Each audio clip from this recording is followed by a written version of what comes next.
তিনি প্রথম, তিনি শেষ, তিনি প্রকাশ্য, তিনি গোপন, সকল ক্ষমতার উৎস একমাত্র তিনি আমার কে। তিনি পারেন। কেউ কল্পনাও করি নাই যেই সিচুয়েশন আজকের এই জানুয়ারিতে এসে আমরা পাবো। কেবল নির্বাচন তারা শেষ করেছে, নির্ধারণের মধ্য দিয়া কেবল বসেছে তারা। স্বপ্নেও ভাবে নাই কেউ যেমন একটা সিচুয়েশন তৈরি হবে। এই অসম্ভবকে, এই অকল্পনীয়কে বাস্তবের রূপ যিনি দিতে পারেন তিনি আমার কে। পারেন কিনা বলেন? তার কি কোনো কিছু করতে সময় লাগে, প্ল্যান লাগে? বুঝতে পারে নাই, ডিজিএফআই বুঝতে পারে নাই, এসবিএনএসআই এবং শক্তিশালী কোন গোয়েন্দা সংস্থা টেরই পায় নাই, তার আগে ঘটনা ঘটে গেছে। কে ঘটায় দিয়েছেন? আল্লাহ। আল্লাহ রাব্বুল আলামিন বলেন, ইন্নামা আমরুহু ইযা আরাদা শাইআন আন ইয়াকুলা লাহু কুন ফায়াকুন। আমার আল্লাহ যখন কোনো কিছু কাজের ইরাদা করেন, সিদ্ধান্ত নিয়ে ফেলেন, সময় লাগে না, শুধু বলেন হও, সঙ্গে সঙ্গে মাইক্রো সেকেন্ডের আগেও তা বাস্তবায়ন হয়ে যায়। অতএব এই সমস্ত ইতিহাস থেকে আমাদের শিক্ষা নেবার দরকার আছে না নাই? আসতে বলবেন না, আছে না নাই? আচ্ছা, শিক্ষা নেব আমরা। জোরে বলি ইনশাআল্লাহ।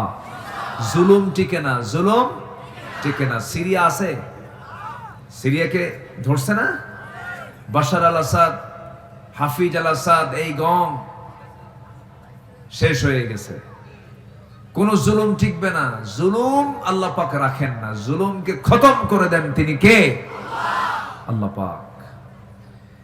সেই মহান রব্বে কারীম আমাকে আপনাকে সৃষ্টি করেছেন। আমাদের দায়িত্ব হলো তার হুকুমগুলোকে মেনে চলা।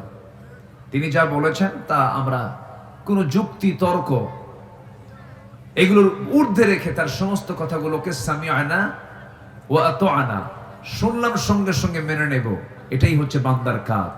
অর্ডার দিয়েছেন কে আর মানবে কে? বান্দা। বলেন মানবে কে? বান্দা। আমার কথা কি শুনতে পাচ্ছেন সবাই? কারো কোনো অসুবিধা নাই তো? জি। ও ক্যামেরার জন্য দেখা যায় না, তাহলে একটু আপনি সরে বসলেও হয়, অথবা যদি না দেখা যায় আপনি দেখছেন হাজার হাজার, আর এই ক্যামেরাগুলো রেকর্ডের মধ্য দিয়ে কোটি কোটি মানুষকে এই আমার এই আলোচনাগুলো শোনায় দেবে জাতির সামনে। সবই তো ঠিক, কোনোই তো ঠিক নাই।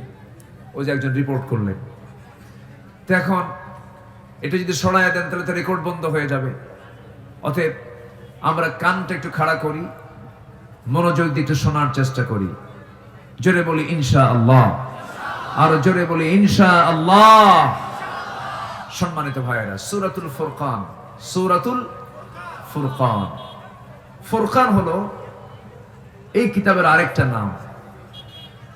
যে কিতাবের আমরা আলোচনায় বসেছি এই কিতাবের নাম হলো আল কোরআন আল মাজিদ। আবার এই কিতাবের আরেকটা নাম হলো আল ফুরকান। সত্য এবং মিথ্যার মধ্যে যে পার্থক্য, এই ছেলে পেলে কি হয়েছে? বসো আব্বু, বসো। জি, হক এবং বাতিল যার মধ্য দিয়ে স্পষ্ট হয়ে যায় কোনটা হক এবং কোনটা বাতিল, এটা বোঝার জন্য পার্থক্য সৃষ্টিকারী যে কিতাব, সেই কিতাবটার নামই হলো ফুরকান। আল্লাহ রাব্বুল আলামিন বলেন, তাবারাকাল্লাযী নাযালাল ফুরকানা আলা আবদিহি লিয়াকুনা লিল আলামিনা নাযীরা। অতীব বরকতময় সেই মহান প্রভু যিনি তার বান্দার উপরে ফুরকান নাযিল করেছেন, যেন তিনি পৃথিবীবাসীকে ভয় ভীতি প্রদর্শন করতে পারেন। আল্লাহ রাব্বুল আলামিন এই ফুরকান শব্দটা আরেক জায়গায় প্রয়োগ করেছেন, শাহরু রমাদানাল্লাযী উনজিলা ফীহিল কুরআনু হুদাল লিন-নাসি ওয়া বায়িনাতিন মিনাল হুদা ওয়াল ফুরকান। জোরে বলুন আল্লাহু আকবার। আল্লাহ রাব্বুল আলামিন এই কিতাবের নাম ফুরকান রেখেছেন কেন? কোনটা হক কোনটা বাতিল বোঝার জন্য এই কিতাবই যথেষ্ট। শুধু এটাই নয়, বান্দার জীবনের যত চাহিদা দরকার, যত কিছু প্রয়োজন, সব প্রয়োজন মেটানোর জন্য আল্লাহ পাক এই কিতাবটা দিয়েছেন। চিকিৎসক চিকিৎসা নেবে আছে, লেখক লেখা নেবে আছে, গবেষক গবেষণা নেবে আছে, আইনজীবী আইন নেবে আছে, রাষ্ট্রনায়ক রাষ্ট্রের পদ্ধতি নেবে আছে, সায়েন্টিস্ট বিজ্ঞানী বিজ্ঞান নেবে আছে। এমন কোন সাইড নাই যা বাদ পড়েছে। মানব জীবনের জন্য যা কিছু প্রয়োজন সমস্ত আয়োজন করে দিয়েছেন এই কিতাবের মধ্যে। তিনি আমার কে সব বলে দিয়েছেন।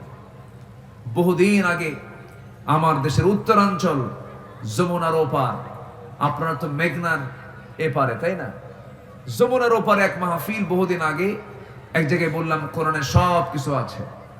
এক বুড়ো চাচার সামনে থেকে দাঁড়ায় বলে, হুজুর এর মধ্যে কি আলু আছে? আলু? তো বললাম আলু কেন? আলু রান্না করার জন্য যা রসুন পেঁয়াজ দরকার, ও আদাসিহা ও বসালিহা ও ফুমিহা, পেঁয়াজ রসুন আদাও আছে। সুবহানাল্লাহ বলবেন না? সবই আছে। আপনি কি চান? আপনি কিছু কিছু সাহাবী সারা জীবন কথাই বলেছেন শুধু কোরআন শরীফের আয়াত দিয়া। সারা জীবনের বক্তব্য আপনি কোরআন দিয়ে দিতে পারবেন। আল্লাহ পাক সবের মধ্যে স্পষ্ট করে জানিয়ে দিয়েছেন। সম্মানিত ভাইয়েরা, শুধু সত্য মিথ্যার পার্থক্য সৃষ্টিকারী এই কিতাব নয়। আপনি গবেষণাগার ল্যাবরেটরিতে কোরআন রেখে দিবেন, সেখানেও কোরআনটাকে কাজে লাগবে। জোরে বলি আল্লাহু আকবার। সায়েন্স যেখানে শেষ হয়ে যায় তখন কোরআন শুরু হয়ে যায়। আল্লাহু আকবার। সায়েন্সের বহু তথ্য অচল হয়ে গেছে কোরআনের সাথে টক্কর লাগাতে গিয়ে। কোরআন যা বলেছে সেটাই সত্যের রূপ নিয়েছে। আল্লাহু আকবার বলে। একবার বলে চাঁদ কি সূর্য ঘোরে না পৃথিবী ঘোরে, আরেকবার বলে পৃথিবী ঘোরে না সূর্যই ঘোরে, ওদের মাথায় ঘোরে। আর আল্লাহ সূরা ইয়াসিন সায়েন্সের সূরা, আল্লাহ পাক কত আগে জানায়া দিয়েছেন কোনটা ঘোরে কোনটা কি করে, সব অনেক আগেই বলে দিয়েছেন। জোরে বলে সুবহানাল্লাহ। সম্মানিত ভাইয়েরা, কয়েকদিন আকাশে মেঘ ছিল। আজকে আকাশে মেঘ ছিল? আজকে সূর্য উঠছে না? সূর্য উঠেছে। এই যে আকাশে মেঘ, এই মেঘ সৃষ্টি কে করেন? কিসের জন্য বলেন? কিসের জন্য আকাশে মেঘ হয়? কিসের জন্য হয়? বৃষ্টি কোন কোন সময় হয়, কোন কোন সময় হয় না, কিন্তু মূল লক্ষ্যটা কি? বৃষ্টি। আকাশে আল্লাহ পাক মেঘ জমা করেন। সেই মেঘটা জমা করেন কেমনে? কোরআন যদি শুধু সত্য মিথ্যার পার্থক্য সৃষ্টিকারী কিতাব হয়, কোরআন শুধু যদি ধর্মীয় কিতাব হয়, তাহলে এইগুলো তথ্য আসবে কেমনে? মেটেরোলজিক্যাল সায়েন্স, আবহাওয়া বিজ্ঞান কেন আসবে এখানে? আবহাওয়া বিজ্ঞান নিয়ে কোরআন কথা বলেছে। আল্লাহু আকবার বলেন। কি সুন্দর তথ্য দিয়েছে কোরআন। ১৫০০ বছর আগে এই তথ্য কেমনে মানুষের পক্ষে দেওয়া সম্ভব? বিজ্ঞান মানুষ বছর পর বছর, যুগের পর যুগ, শতাব্দী পর শতাব্দী চেষ্টা করেছে এই মেঘের রহস্য নিয়ে, বের করতে পারেনি। ১৯-২০ শতকের শেষ দিকে এসে স্টাডি করে বের করেছে। বিজ্ঞান বলতেছে বৃষ্টির জন্য প্রথমে বায়ুর প্রবাহ, এরপরে মেঘের স্তূপীকরণ, আর সেই ঘনীভবন থেকেই বৃষ্টির মূল রহস্য উন্মোচিত হয়েছে। আশ্চর্যজনক এই তথ্যটা আল্লাহ রাব্বুল আলামিন কোরআনে কারীমে আজ থেকে ১৫০০ বছর আগেই বলে দিয়েছেন। আগে মেঘের সৃষ্টি হয় না, আগে বায়ুর প্রবাহ সৃষ্টি হয়। আল্লাহ রাব্বুল আলামিন বলেন, আল্লাহুল্লাযী ইউরসিলুর রিয়াহ